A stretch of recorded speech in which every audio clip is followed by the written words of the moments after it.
all you BC Wrestle Pod nerds out there, and welcome to another rendition of the Takedown Troupe, your weekly TNA review show here on the BC Wrestle Pod network. Tonight, I am your host, Mikey, and joining me this week is, of course, our newest TNA correspondent and friend extraordinaire to all of us here is Mr. JT himself. Hi, sir. We're only like a little bit late, but hey, we're here. That's fine. I like to think of it as a fashionable appearance. Yeah. That is very, very true. Well, I'm glad that you're back. We missed you last week, for sure. Yeah, that's so I've been doing the whole dragon boat thing, and it has been kicking my ass, but it's nice to kind of have the ability to go back and forth between doing that and then coming here and just being able to kind of unwind. Oh my goodness. Well, I'm happy that you can choose to end your Friday evening with us here, and a Friday evening that it's going to be had. So we're going to talk a little bit about some TNA that went down yesterday from the April 10th edition. Unfortunately, as of right now, Will may or may not be here, our third correspondent. Who knows? He might pop in, but if not, I get to run JT through TNA, just me and him. So we're here, and it's still going to be a fun time. But before we get into TNA, and we're also going to make a little bit of some predictions for TNA's Unbreakable, which is taking place next week. If you like what you see on your screen here, or even if you don't, that is okay. Either way, we still would like to hear from everyone, as you can interact with us in the comments of the video or on our social medias at BC Wrestle Pod. Pretty much anywhere and everywhere. Literally, if you go to social media and type in at BC WrestlePod in the social media sites, you'll find us there. You won't be able to miss us. Currently streaming on Instagram, the Twitch, and the YouTube. And you can also check out the social medias outside of that for our report cards and out of context clips that totally will not come and bite us in the butt down the line. We'll be fine. But with that out of the way, let us just jump straight into TNA. So again, we are covering the Thursday, April 10th edition of TNA, and we kick things off with NXT's. I know we're talking about TNA and then we have to bring up another promotion, but we start with NXT's All Ego Ethan Page starting the evening, coming out to the ring and talking about, his last time he was in TNA. He has a tenure. He was a tag team champion, but now he is here to go after the singles champion. And, me and Will talked about this last week. I did not have on my bingo card All Ego Ethan Page from NXT coming on over to TNA to challenge Joe Hendry for the World Heavyweight Championships.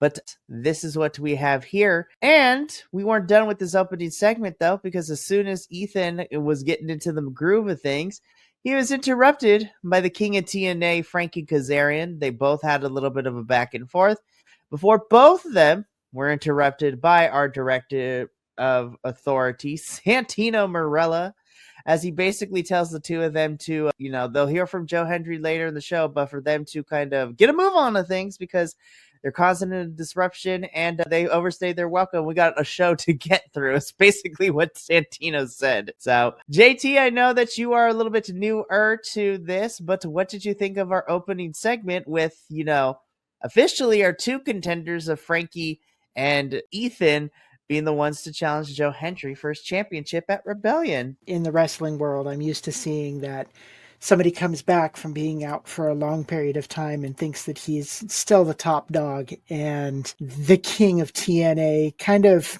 wanted to try and put him in his place, which the three of us have always talked, at least since I've been on, about Frankie Kazarian, and man, that guy has a pair, and he just carries around his trophy and just thinks that long and the short of it, it's these two guys somebody's going up against Hendry, and it's going to be the battle of the egos pretty much versus Joe Hendry. That's how it's going to be. And like the director said, let's get a move on already. I want to see more. No, absolutely. So it's going to be interesting because we are getting this triple threat at Rebellion, but we are slowly building up to it.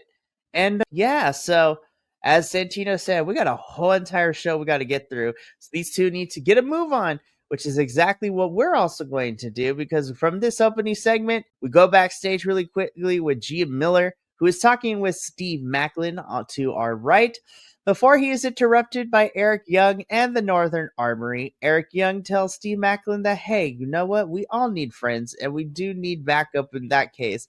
So Eric Young offers, one more time to Steve Macklin a place in Northern Armory to work with them. And Macklin says, no, I don't need this. I can do this on my own. And kind of leaves Eric Young and the Northern Armory by themselves as he leaves to prepare for his match. Oh, Steve Macklin, I love you so much, but it's very interesting where we're going with this whole entire story. Because Eric Young is like, hey, man, I want to have your back. And Steve Macklin's like, no, I got to don't be. know you. Yeah. Get off my purse. No. This is going to be a really interesting thing to see because, like you said, the two of them had that, and now all of a sudden they're starting to do this. And you're like, let's see where this is going to go. Yeah. It was pretty intense listening to them, though. It is.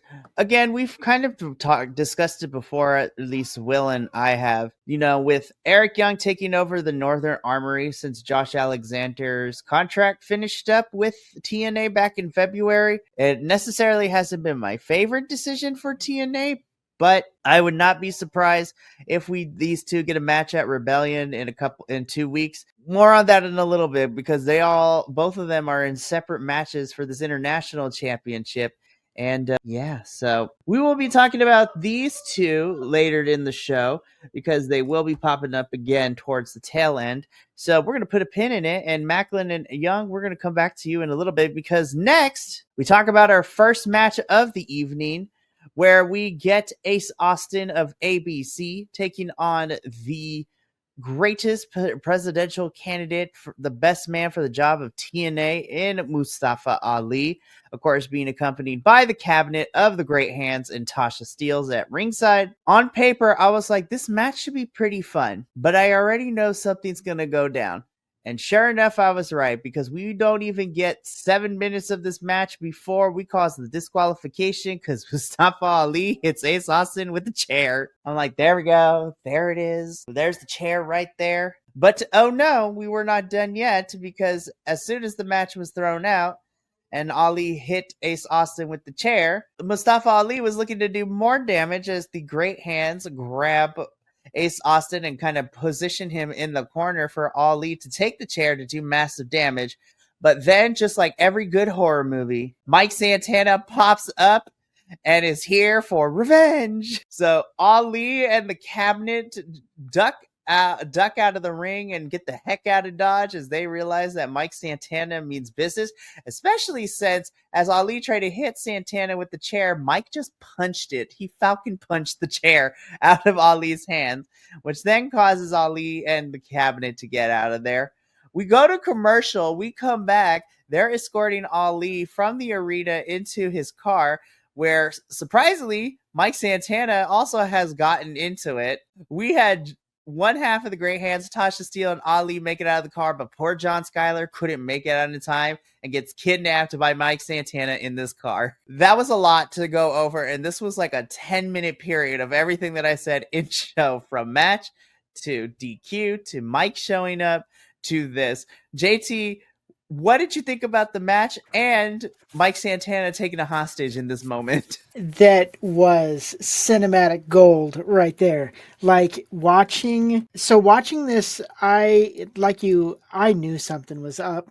I'm like, there's no way that Ali's not going to try and find some underhanded way to beat Ace because that's just how it's been. I personally am really starting to get to like Ace Austin. Like I saw him when we started doing the coverage for Sacrifice, and I know I'm a little new to this, but I was a little leery when I started watching him, but I should have known with the team that he was in. I was like, okay, this is going to be good. I'm loving this story between Ali and Santana. Like, it's been absolutely amazing, the back and forth, and to now see him kidnapping one of the cabinet members, I'm like, let's go. This is just going to add more fuel to the fire, and I'm here for it. No, 100%. And we'll be coming back to Mr. John Skyler here and Mike Santana later in the show, because that particular part later in the episode is probably one of my favorite things from this week. But more on that to come afterwards, because after Mike Santana gets the kidnapping going, we get into the part of the show where things kind of get a little weird. It's the best way and the nicest way of putting it.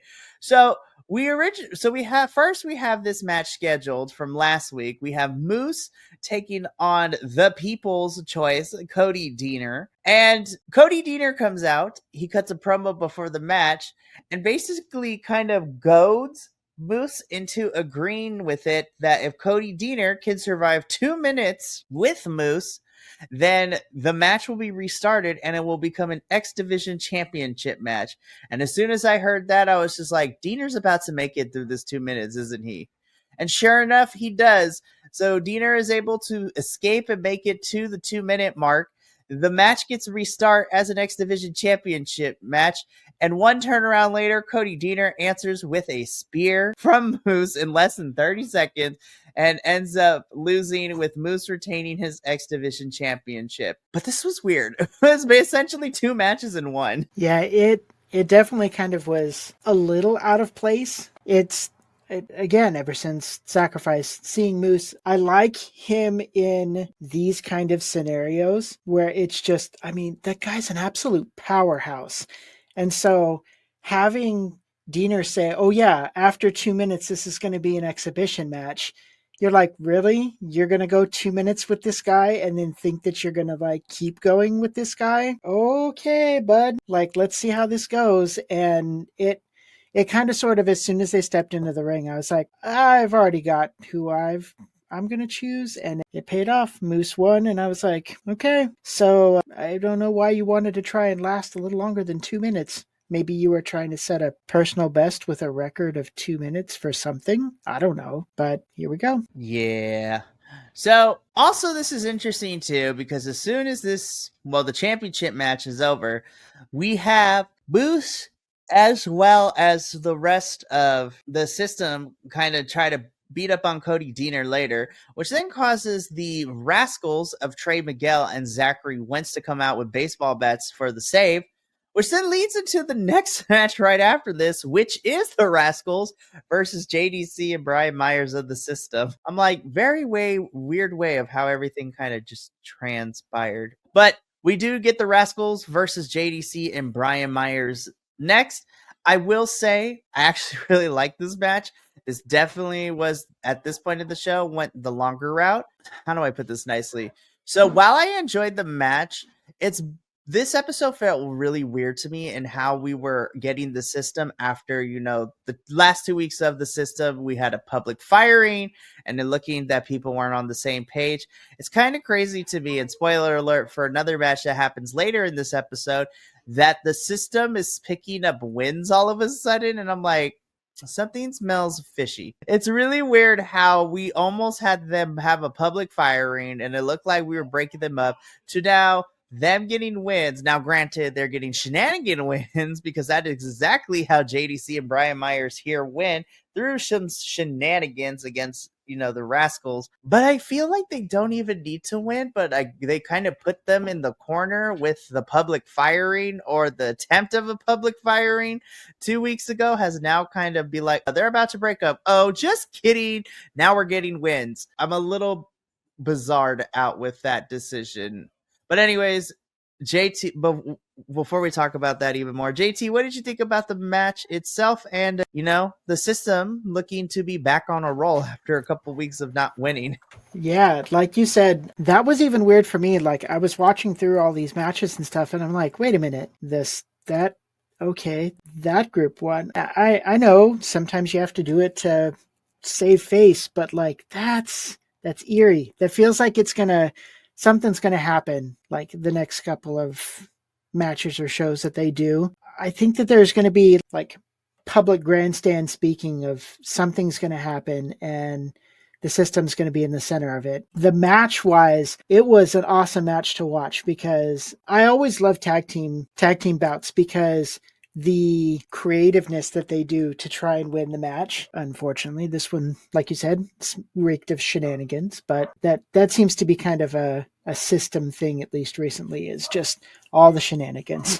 But it was a good match. Like, I really liked it. No, I agree with you here. This was a fun match at itself, but I'm hoping that within the next couple of weeks, even leading into Rebellion and out of Rebellion, which is in 2 weeks. Well, the next 2 weeks are the Unbreakable and then Rebellion. So the next 2 weeks are like two special shows. One's a special show, one's a pay-per-view.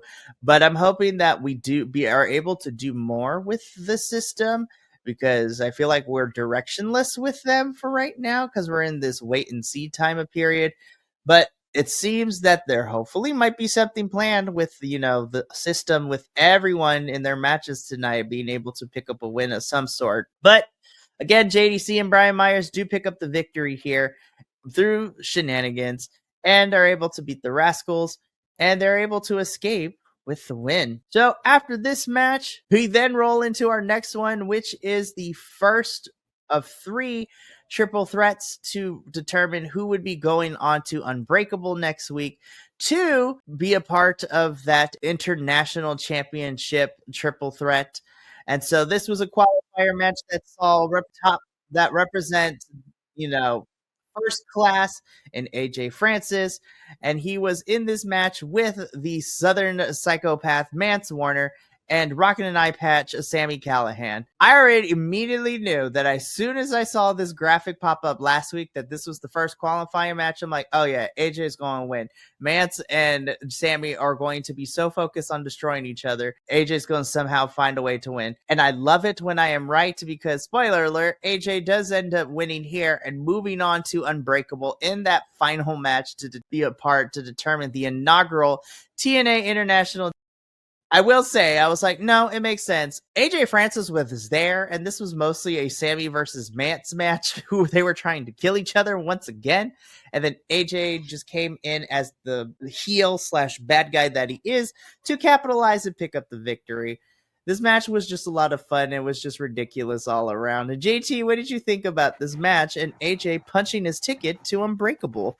I think AJ was kind of smart doing that, where he was kind of holding back a little bit, staying off in the ring and just letting Mance and Sammy just like clobber at each other. The saying, if you have watched it, awesome. If not, then a little bit of a spoiler alert. An eye for an eye makes the world go blind, as Sammy just went like absolutely crazy on Mance. I haven't seen like that stuff like that in quite a while. So I was like, this is the wrestling that I used to see, and I was really, really enjoying it. And then there were times that I was like, wait, where did AJ go? Like, I had that thought of, he's not out. They haven't mentioned that he's out.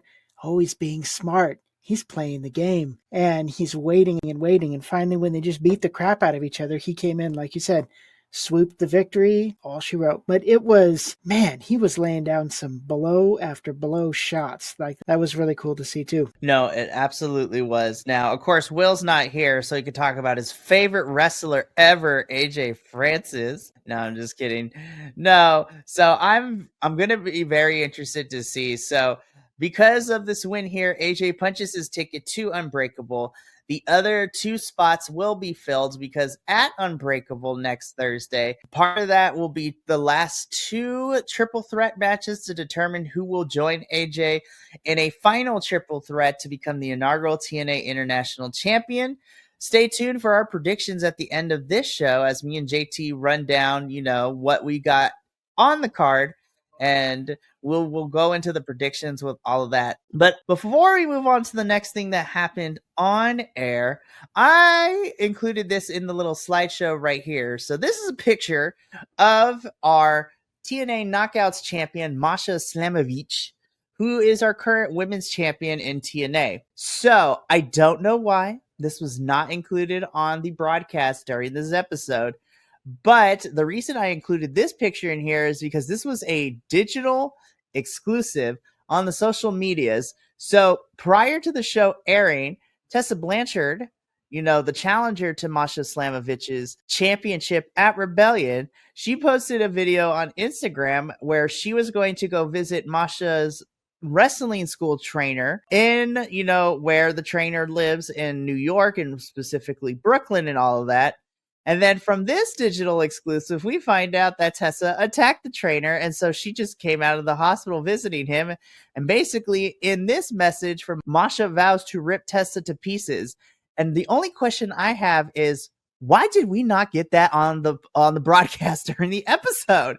Like, it builds to the match at Rebellion, which is in 2 weeks. I don't get why this was only on the social medias and not on the broadcast. I was wondering where you found that because I was looking at all this and I was like, wait a minute, I don't remember this, but it is very interesting. And well, Mikey and I will talk about this later, that she is in a hospital. And I was like, is this interest, like now that you have shown this picture, I was like, this is some really interesting foreshadowing. If you didn't watch, if you know, because I didn't get to see this, but you did, and I know that they said that that's what this is about. But I'm peeling back the layers here because of what's coming out later in this episode. Right, especially when we talk about, because Masha and Tessa will be involved at Unbreakable. I just found it very interesting that we have Unbreakable next week, and then we have one more show after that before Rebellion on the 27th. So hopefully next week, because it was touted when we got the announcement towards the end of the show of what was coming up next week on TNA for Unbreakable. So very, very interesting that we're getting some stuff moving with all of this. But yeah, TNA, I kind of wish you showed this during the actual episode, but it's a good. The funny thing is, while I was looking for pictures for the slideshow, I happened to see this, and I'm glad I watched it, because now it's just unfortunate that we have to keep this to a social media exclusive thing. I was like, you could have shown this, but I digress. We're continuing to build Masha versus Tessa's encounter at Rebellion in Los Angeles.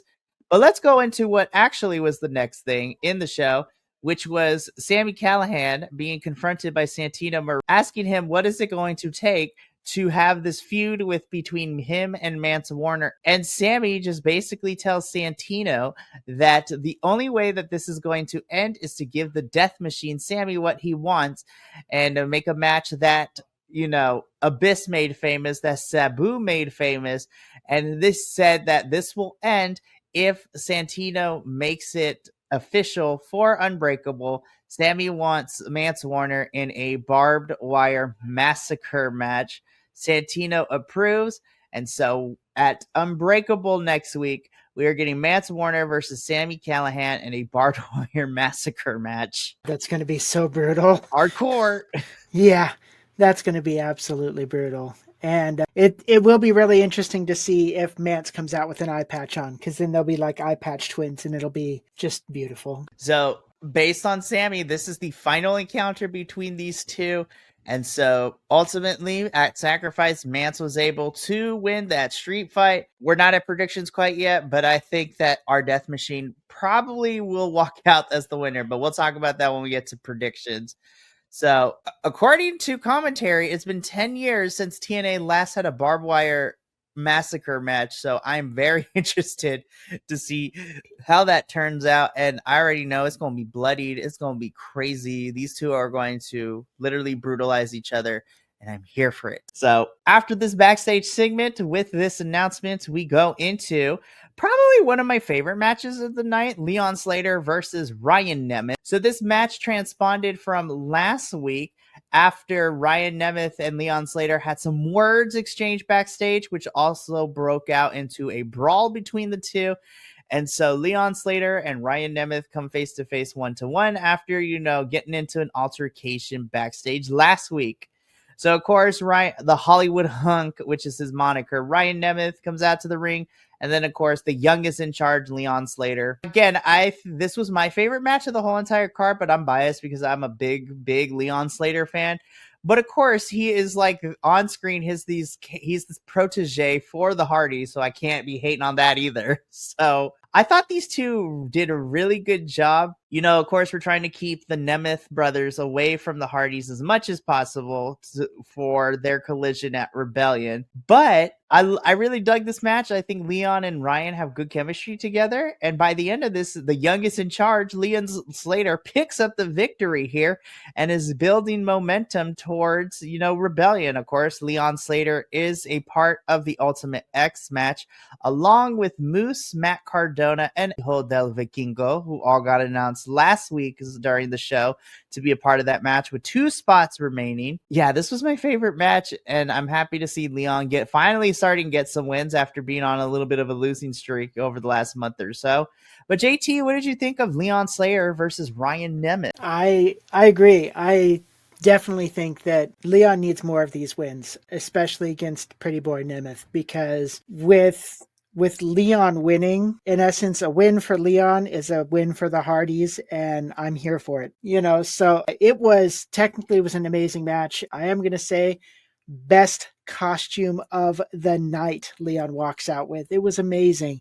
I was like, dang, I do craft stuff and I wish I could completely make something like that. That'd be amazing, but I digress. This technically was amazing. Storyline wise, between these two, it's going to be interesting to see if they pop up, say, in Rebellion for maybe a revenge fight or something. Who knows? I wouldn't be surprised. I think it would be interesting too, also depending on how things go. So Leon is going to be challenging for the championship in that Ultimate X match, and then Ryan is teaming up with his brother Nick to go up against the Hardys for the tag titles. So it's going to be very interesting to see where the two paths go from here.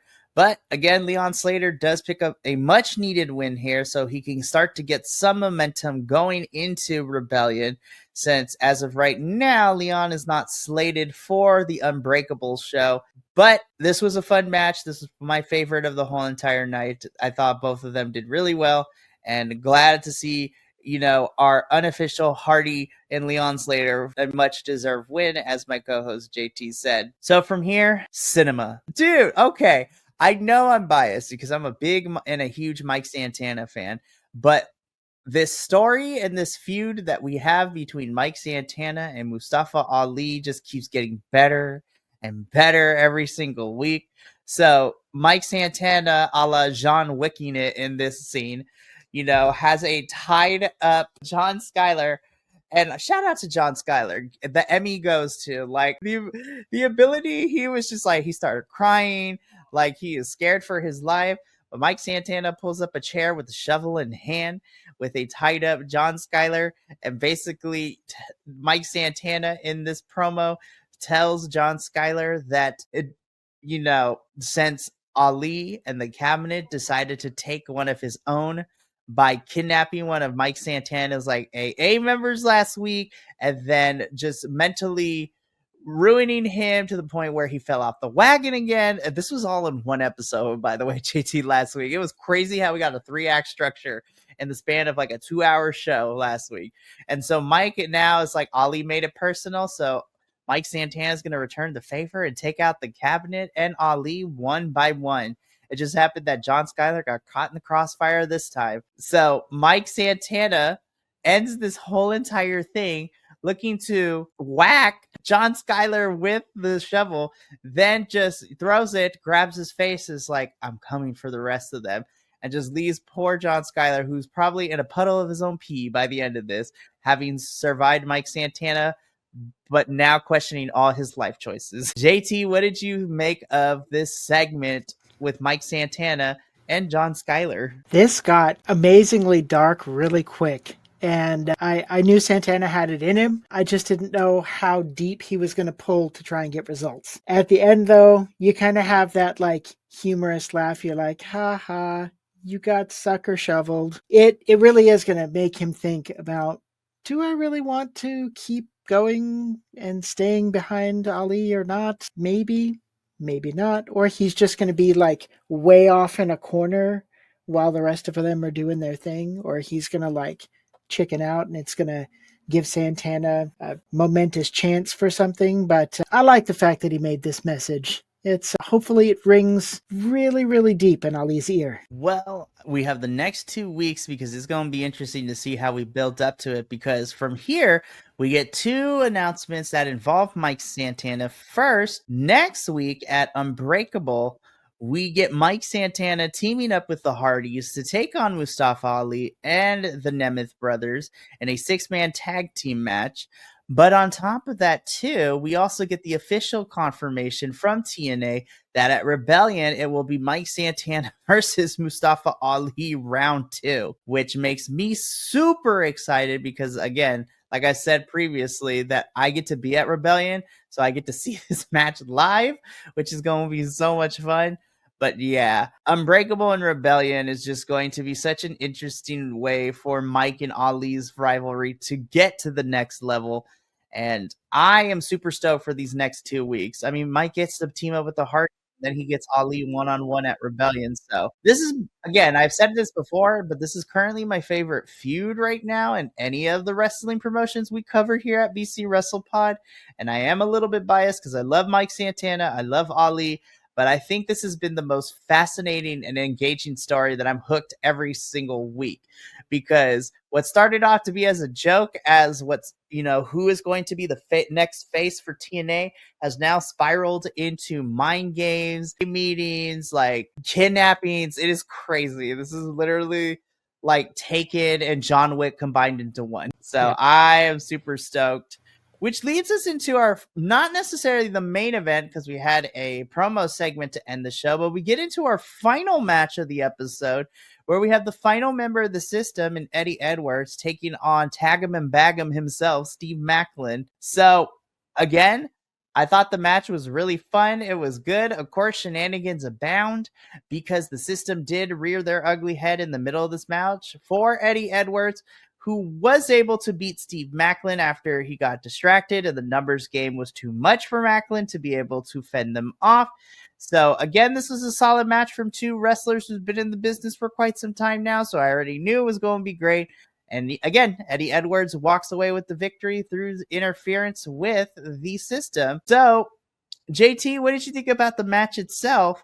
And then we'll talk a little bit about what transpired after the match. So what'd you think? That the system takes another W. I was like, okay, all right, so that's how it's going to be tonight. Unfortunately, the first half of that match, my phone was glitching out so hard that I didn't really get to see it. And I'm a little bummed about it now, because I kind of wanted to see how this played out. But to see at the end that Eddie took the win, I was like, okay, yeah, I guess we'll just keep steamrolling the wins for the system. But I really wanted to see this. I might have to go back after this broadcast and see if I can actually see that section, because the parts and pieces that I saw a little bit of the start when they were kind of beefing at each other, technical difficulties, and then the win. And I was like, out of all the times that I had to have my phone crap out on me is during this match. But that's the good side about replays. I can always watch it again. No, that is the beautiful thing about replays. So again, the match itself was really fun, but also, like we talked about earlier in the episode, we come back. Eric Young and the Northern Armory come out. Eric Young offers a mask to Steve Macklin as an offering, and Macklin just stares at Eric Young while also staring at the mask in the ring. I would be very surprised if Macklin and Eric Young do not end up having a match against each other at Rebellion, because of the way that we have a slow burn of the story going for the last couple of weeks. Will Macklin join the Northern Armory? Who's to say? Only time will tell. But things are not quite as over between Eric Young and Macklin as Macklin likes to think. So we will see where this goes. But let's get into what ended the show this week. So I don't know how you feel, JT, about this too. But of course, we get our TNA World Champion, Joe Hendry, coming out. He gets very somber. He's very serious. He's like, this is the part of the show where I come out and turn around quickly. And everybody, but I got to talk to you about something serious, y'all. And I'm just sitting here. I'm like, all right, I think I know where this is going, but I'm going to reserve my judgment. And then Joe Hendry's like, guys, the medical staff have informed me that I shouldn't be wrestling. Like, I have a torn rotator cuff, yada, yada, yada.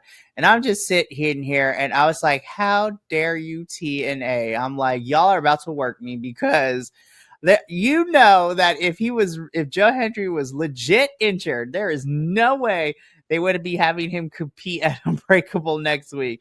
So I'm just sitting here. I'm like, I don't understand why we're playing this Joe Hendry is injured, but he's going to be fighting through the pain type of storyline, which is very weird. But you know what? Sometimes I just have to, not think too hard about this. But Joe Hendry's like, you guys, the medical staff have informed me I shouldn't compete, but you know what? Because I love what I do and I want to be a fighting champion, I will fight through the pain. And I'm just like, bullshit that you are in pain. I was like, TNA, do not lie to me. Don't insult my intelligence. But you know what? Underdog Joe Hendry is how we got to this point. So I love me underdog Joe Hendry. I wish it was something else than being injured, which also didn't help that Frankie Kazarian comes out and he's like, you know what? I'm sick and tired of you, Joe. I wish I ended you. I was like, well, damn, Frankie. We went from 0 to 100 very quick in the span of 5 seconds in this promo.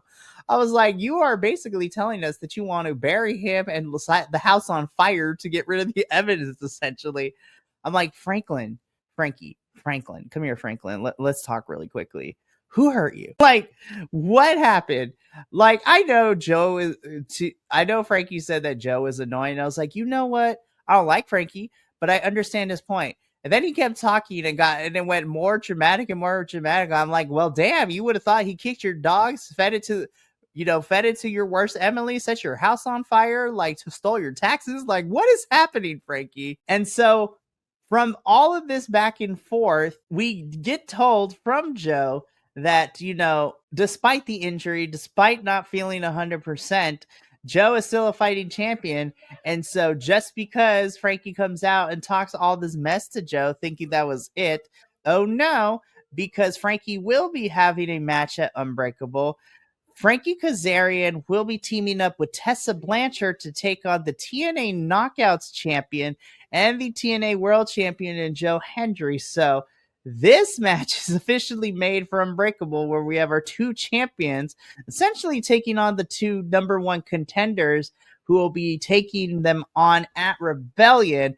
So I'm just sitting here and I'm just like, I'm going to be so for real. This match is surprisingly probably going to influence who I pick for Rebellion when we do our predictions in 2 weeks for Rebellion, because and I'll reiterate this again when we do Unbreakable predictions, either Joe and Masha end up losing to Frankie and Tessa, which to me means that they're probably going to retain the championships at Rebellion, or the other option is that our champions win, which is a bad sign because then it tells me that one or both of them are going to lose their titles in Los Angeles, which I would hate for either thing. So let's get back to the promo segment. JT, what did you think about the whole entire promo from beginning to end, and how do you feel about this match being made for Unbreakable? Yo, good Lord. Like you said, Hendry with his little somber, oh, I hurt myself, my arm. I was like, come on, my guy. Like, I know, everybody knows that you're going to go through with this. Like, that's not even.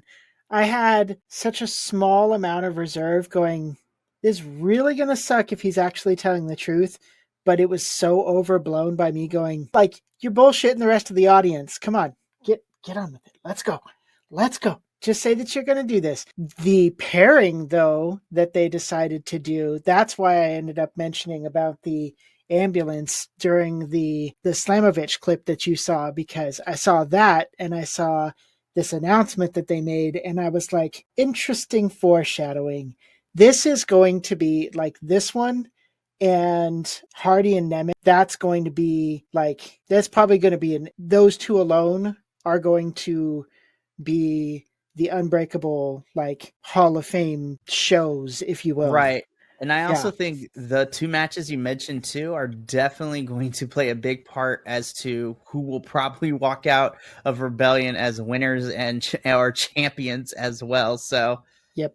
And I think like you said, we'll get this during prediction time, but I think that the upset for Unbreakable is going to pave the way for Rebellion when it comes out. And I hope it's not going to be, but I have a feeling it's going to be. Right. So this promo, as short as it was, because it's only like a 5-minute segment, which was crazy to think about, does bring us to the end of the TNA episode, but we are not quite done yet, because now we get into my favorite part every time, so to speak. So if you don't know what that is, a go-home show is the final televised episode before a big pay-per-view. And so for this one, this acted as a kind of go-home show for Unbreakable, which then we have the Rebellion Go Home show in 2 weeks. But let's get into some fun predictions. So currently, and I'm going to send this now. So what we like to do here, JT, is every time we get into our go home shows, we usually, or at least in the past, what we've done is we would go through our predictions and then I would send the form out afterwards and we fill it out. Well, and this is mostly because of me. Sometimes I will forget what predictions I made on air. So I'm like, which one did I pick again? So what we've decided to do for the last 2 or 3 months or so is that when we do our predictions, we fill out the form live by going through the matches and everything. So that is exactly what we're doing. So I have sent a Google form to my co-host here in JT.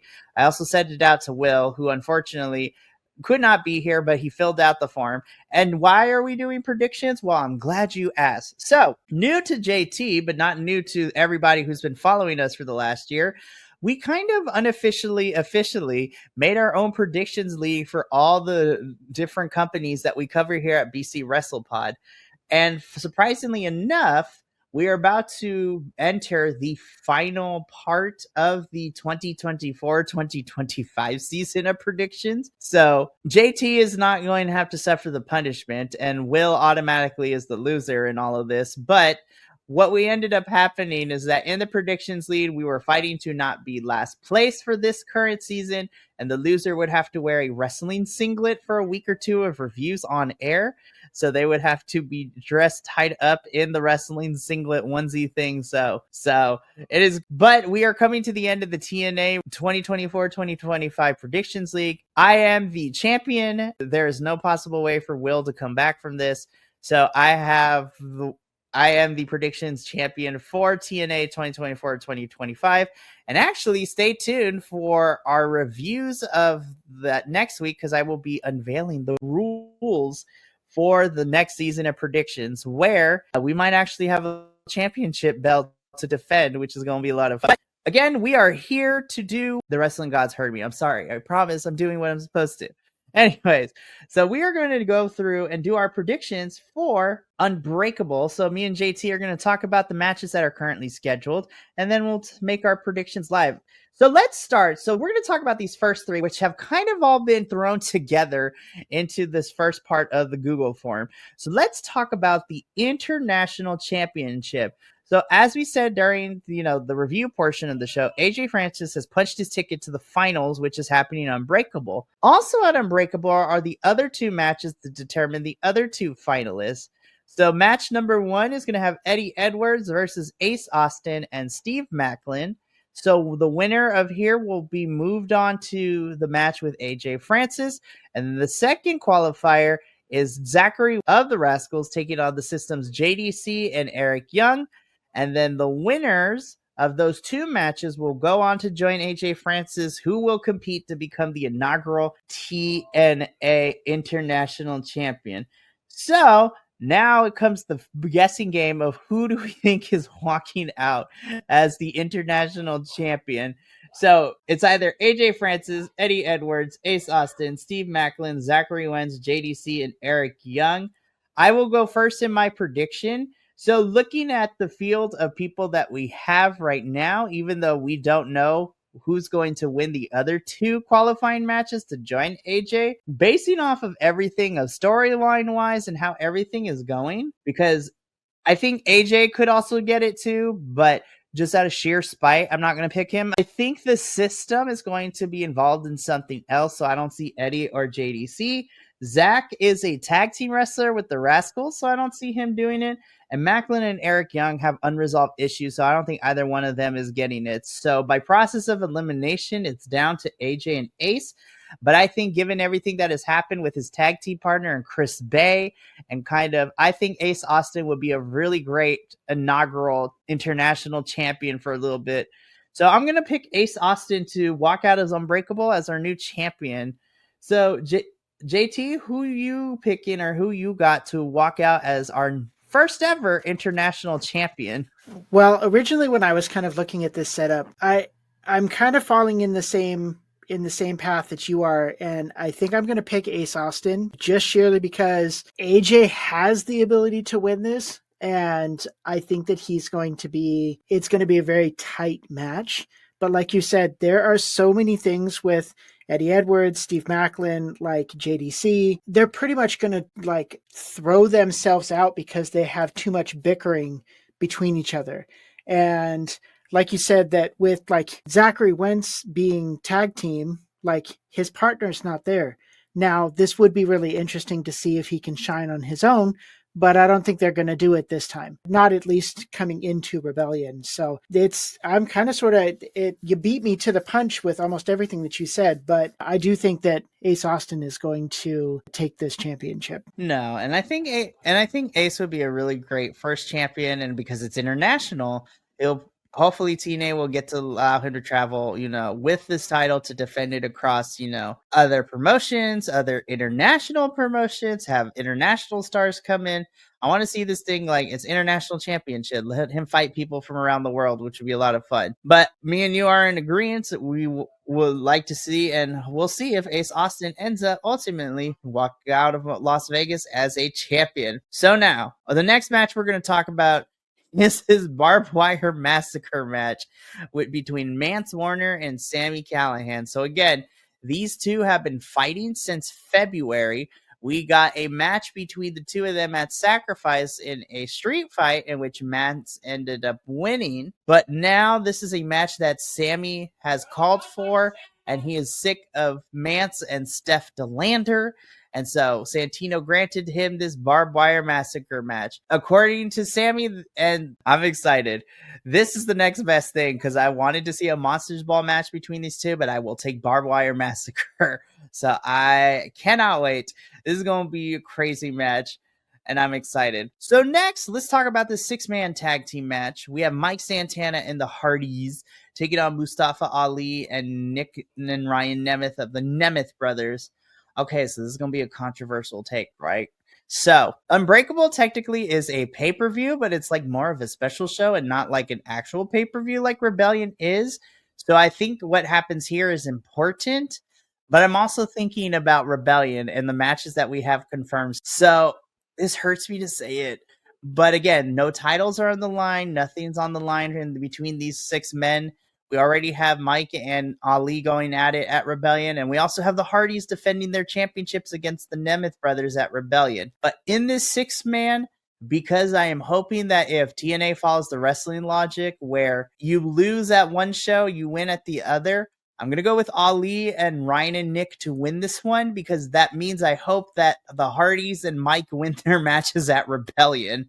So I am going with quote unquote the bad guys in this match to win here. Hoping that sets up our champs of the Hardys and Mike to walk out of Los Angeles as the winners 2 weeks later at Rebellion. For this purpose alone, I'm going to go with Mustafa Ali and the Nemeth brothers. JT, who you got? So you definitely said that this was going to be a controversial take, because I'm actually going to stick with my boys, Mike Santana and the Hardys, just sheerly because, and I do agree with you, they have that lose-win kind of scenario. But I agree that this is going to set the precedent for Rebellion. And I think that while there's nothing to gain or to lose really in this match, I think they're going to use it as a launching point, and it's going to hopefully rattle all 3 of the bad guys, if you will.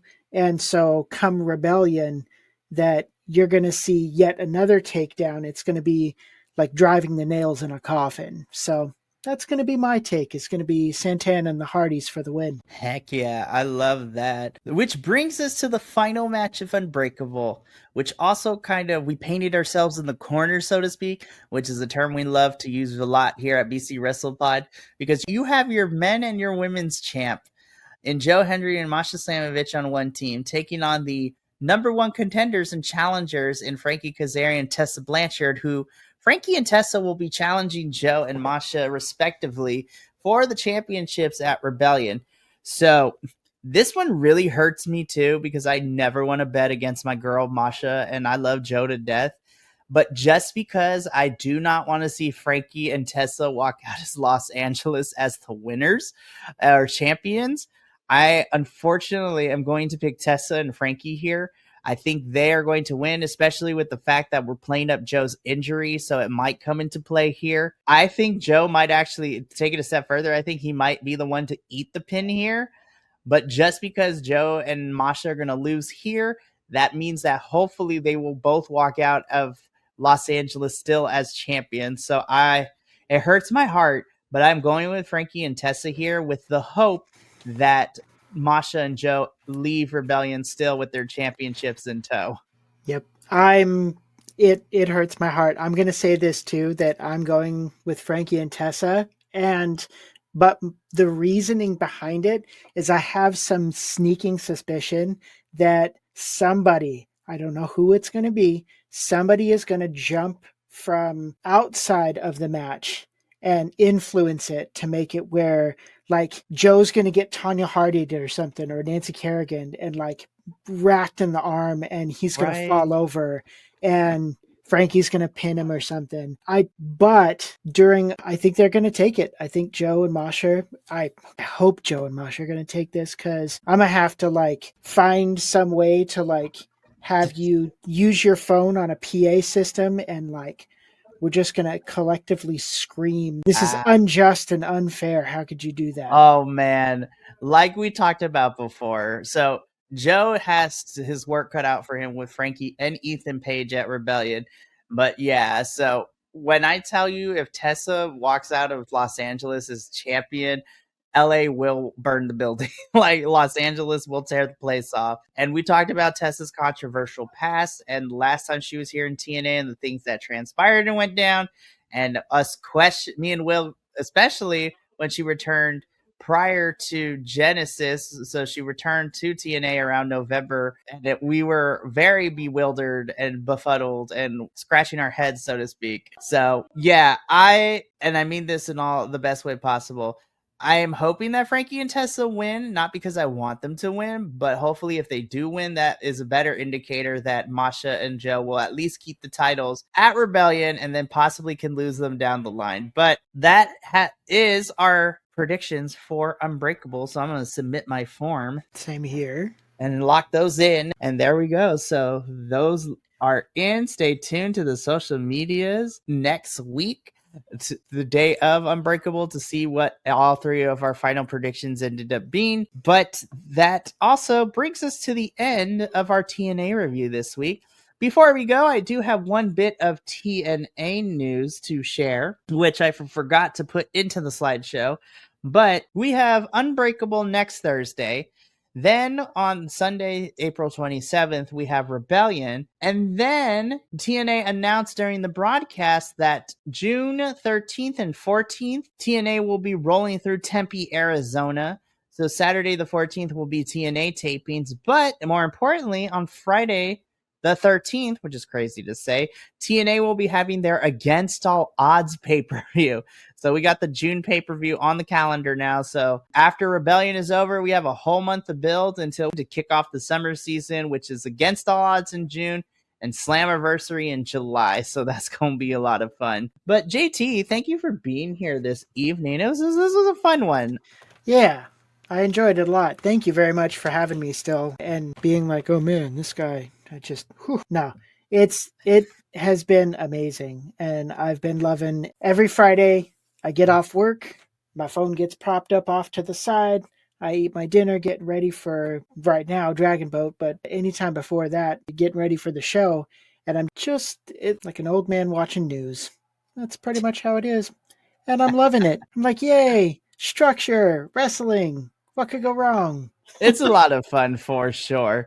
So I'm glad you said all that, because then, I got to drop the bomb on everybody watching that. Unfortunately, we will not be having a TNA review next Friday, but that is because beginning on Monday and for the next 2 weeks, we are entering Wrestle Hell Week. So you might ask yourself, well, what does that include? Well, last year when we had WrestleMania roll around in April last year, we did watch NXT pay-per-view both nights of Mania, and we had 3 reviews for NXT's pay-per-view and both nights separately of WrestleMania. And we're doing that again, but now we're adding more chaos to the mix. So, to kind of quickly go over the schedule again. So, this upcoming week, starting on Monday the 14th, you can catch Adolfo and I at 5:30 p.m. Pacific covering New Japan's Windy City Riot.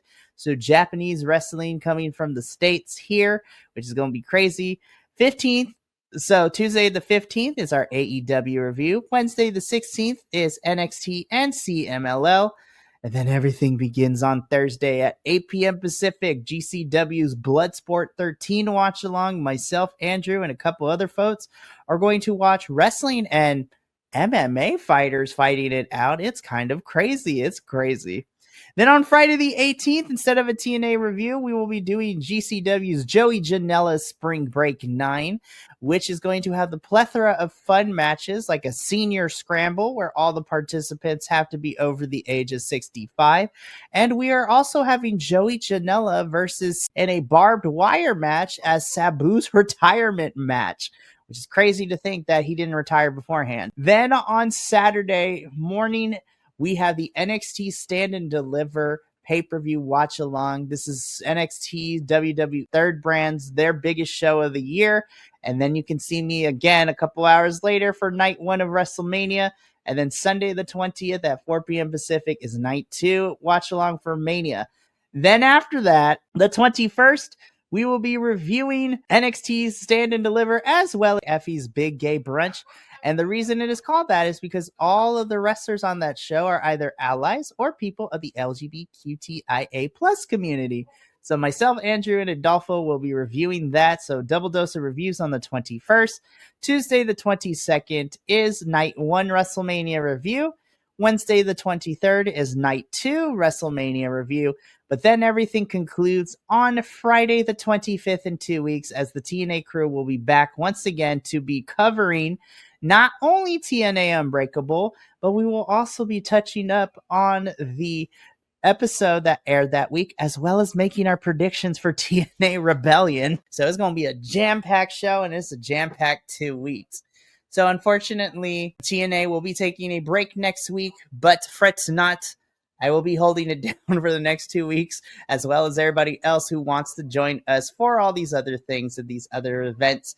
But the TNA crew will be back in 2 weeks to cover Unbreakable, as well as to give our thoughts on the April 24th edition of TNA and be here to make predictions for Rebellion, which is stacking up to be a crazy card. So that is going to be it for us here at Takedown Troupe. So from myself and JT, Will and Spirit, and the rest of the BC Wrestle Pod family, remember, take care of yourself, love one another, stay biconic, and more importantly than anything, you always deserve to finish your story. We will catch you for all the madness starting this week on Monday. But until then, adios. Thank you so much for tuning in to another Vibe Tribe production. What's gonna happen next time? Well, you're gonna have to tune in to find out. But until then, remember, take care of yourself, love one another, and as always, make sure that you keep the good times rolling. Thank you for being here, and we'll see you next time.